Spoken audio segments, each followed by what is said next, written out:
স্বাগত ডিবিসি সংবাদে আপনাদের সাথে আছি আমি সুনন্দা রায়চৌধুরী। ঢাকা বিশ্ববিদ্যালয় এলাকার পরিস্থিতি জানাতে সরাসরি যুক্ত হচ্ছেন সহকর্মী আরিফুল ইসলাম। আরিফ, সকাল ৯টা থেকে তো রাজধানীর ৭টি পয়েন্টে অবরোধের ডাক দিয়েছে ৭ কলেজের শিক্ষার্থীরা। এখন কেমন দেখছেন পরিস্থিতি, বিস্তারিত জানাবেন। সুনন্দা, এখন পরিস্থিতি কিছুটা স্বাভাবিক, যান চলাচল স্বাভাবিক রয়েছে। আমি এখন আছি নীলক্ষেত এই এরিয়াটিতে। সেখানে যেটা হচ্ছে, গতকালকের ঘটনায় ঢাকা কলেজ সহ ৭ কলেজের যার যার ক্যাম্পাসের সামনে অবস্থান করার যে কর্মসূচি, অবরোধ করে রাখার বা যে কর্মসূচি, সেটা কিন্তু সকাল ৯টার দিকে শুরু হওয়ার কথা রয়েছে। তো সেই প্রেক্ষাপটেই কিন্তু আইন শৃঙ্খলা বাহিনী প্রস্তুত রয়েছে যাতে করে কোনো প্রকার আর বিশৃঙ্খলা সৃষ্টি না হয়, সেই বিষয়ে যথেষ্ট সচ্চার রয়েছে বলা যায়। তো সেক্ষেত্রে আপনি দেখতে পাচ্ছেন,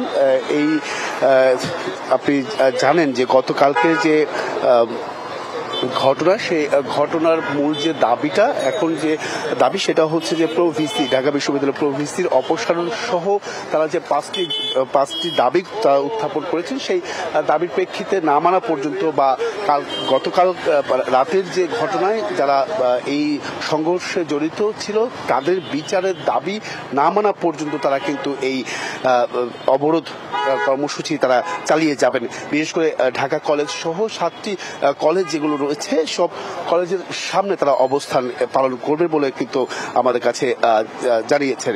তো এই ক্ষেত্রে আরেকটি বিষয় জানিয়ে রাখি, এখন যে বর্তমান অবস্থা সেটা আপনি জানেন যে এই প্রেক্ষাপটেও কিন্তু তারা ক্লাস থেকে শুরু করে পরীক্ষা পর্যন্ত বন্ধ ঘোষণা করেছে। তারা তাদের ঢাকা বিশ্ববিদ্যালয়ের অধীনে আর কোনো পরীক্ষা বা ক্লাস করবে না, এমনটা কিন্তু জানিয়েছে। এমনকি ঢাকা বিশ্ববিদ্যালয় প্রশাসনও কিন্তু এই স্থগিত কার্যক্রম রাখার কিন্তু ঘোষণা দিয়েছে।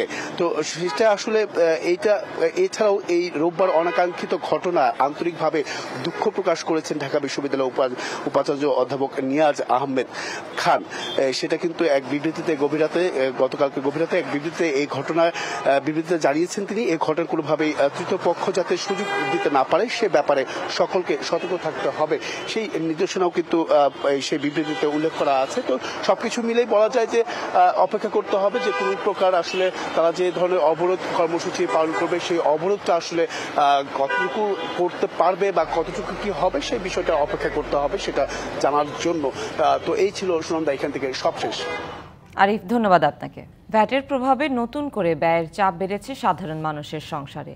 আবার রাজনৈতিক অনিশ্চয়তার মুখে ব্যবসা বাণিজ্য চলছে মন্দা। তাতে অনেকেই আয়ের সাথে ব্যয় না মেলাতে পেরে ধার দেনায় চলছেন।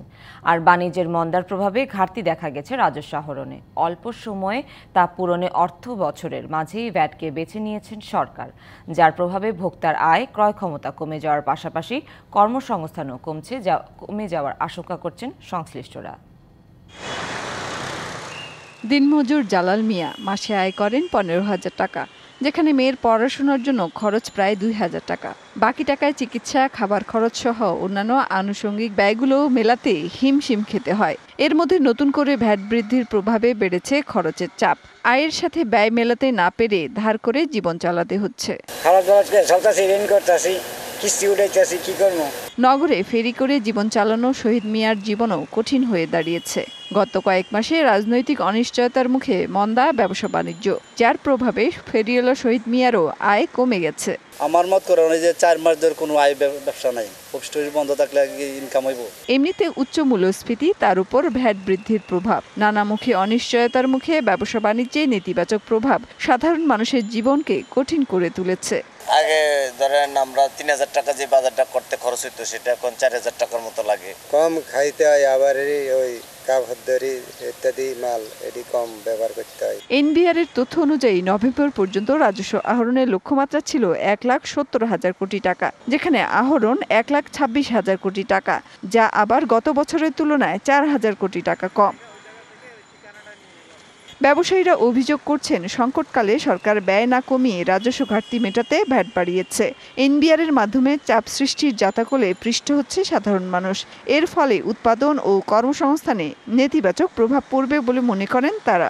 সরকারের ব্যয় সংকোচনের জায়গা কিন্তু আমরা ওইভাবে কোনো কিছু দেখছি না, এবং তাতে গিয়ে কি হচ্ছে, এনবিআর এর উপর চাপ সৃষ্টি করা হচ্ছে। এবং এনবিআর কি করতেছে, এনবিআর তাদের নেট না বাড়ায়া তারা কিন্তু চলে যাচ্ছে হলো শর্টকাট ওয়ে, কোথায় ধাম করে 10কে 15 করা যায়, কোথায় 20 করা যায়, এগুলি ডেফিনেটলি ইন্ডাস্ট্রিগুলিকে এফেক্ট করে। রাজস্ব বোর্ডের সাবেক এই সদস্য বলছেন, গত কয়েক মাসে নানা অস্থিরতায় রাজস্ব আদায়ের ঘাটতি তৈরি হয়েছে, যা দ্রুত পূরণে ভ্যাটের মতো বিষয়টি বেছে নিয়েছে রাজস্ব বোর্ড। আয়কর যদি বাড়ান তাহলে এটা রেজাল্ট আসতে আসতে অনেক সময় লাগে, কিন্তু ভ্যাট যদি আপনি বাড়ান তাহলে সাথে সাথে এই রেজাল্ট পাবেন, যার কারণে গভর্নমেন্ট সিলেক্ট করেছে আমার ধারণা ভ্যাট বাড়ানো।